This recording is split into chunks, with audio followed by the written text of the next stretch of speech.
प्यारे बच्चों, हमने अभी तक आपको 7 रस बताए हैं। 7 रसों को परिभाषित किया है, उनको आपने देखा होगा।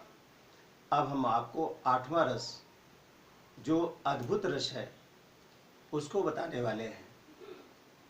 ये भी बहुत सरल रस है जो आपको हम बता रहे हैं।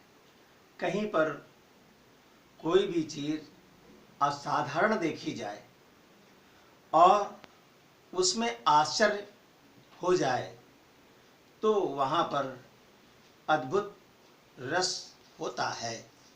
प्यारे बच्चों, अब हम इस परिभाषा के आधार पर यही विस्मय जब विभाव, अनुभाव और संचारी भावों के संयोग से रस रूपों में परिणित हो जाता है तो ये अद्भुत रस होता है। प्यारे बच्चों, उदाहरण के लिए अखिल भुवन चर अचर सब हरि मुख में लखि मात, चकित भई गद गद वचन विकसत द्रग पुलकात। प्यारे बच्चों, माता यशोदा ने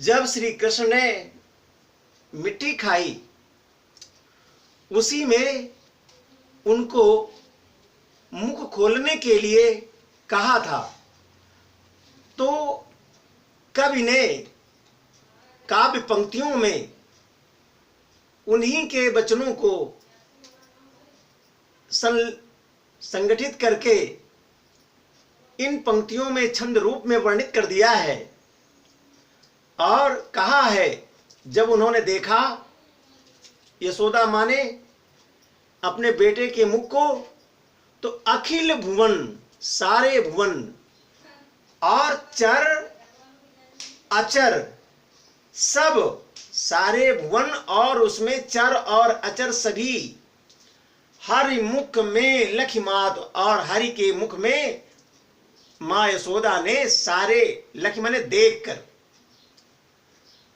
चकित भई, आश्चर्यचकित हो गई और उनका मन गदगद हो गया और वही गदगद वचनों में से उनके आंखें विकसित हो गई, यानी आंखें खुल गईं। द्रग विकसित माने आंखें खुल गईं और द्रग क्या हो गए? पुलकात, आंखों से खुशी के आंसू निकलने लगे, पुलकित हो गईं। और प्यारे बच्चों, स्थायी भाव में आप लोग जानते हैं, जैसा कि हमने पहले लिखाया था, विस्मय और आश्रय में माता और विभाव में, जैसा कि आप लोग जानते हैं, आलंबन होता है और आश्रय होता है। तो नंबर 1 में आलंबन और आश्रय। आलंबन क्या है? हरि के मुख में चराचर और सब लोग, सब लोक और चराचर। आश्रय क्या होता है? माता। और उद्दीपन क्या है? जो उनके मन में विराट रूप के देखने के बाद, विचित्र दृश्य देखने के बाद जो उनके मन में उनके मन में विचार आ गया, वो उद्दीपन कहलाता है। अनुभव क्या होता है? एक टक देखना।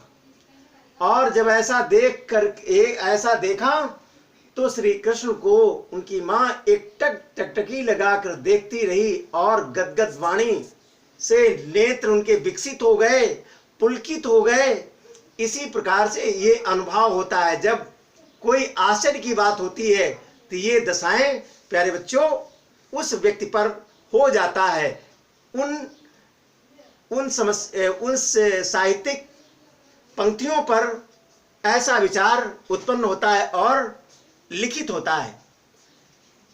और बेविचारी भाव क्या होता है? जब ऐसा देख करके, अद्भुत नजारा देख करके माँ के हृदय में हर्ष और उनकी मति गति में परिवर्तन और जो विबोध होता है, जो उनके आत्मबोध होता है, वो व्यभिचारी भाव कहलाता है। इसी प्रकार से प्यारे बच्चों, विस्मय नामक स्थायी भाव और अद्भुत भाव, अद्भुत रस का निष्पत्ति होती है।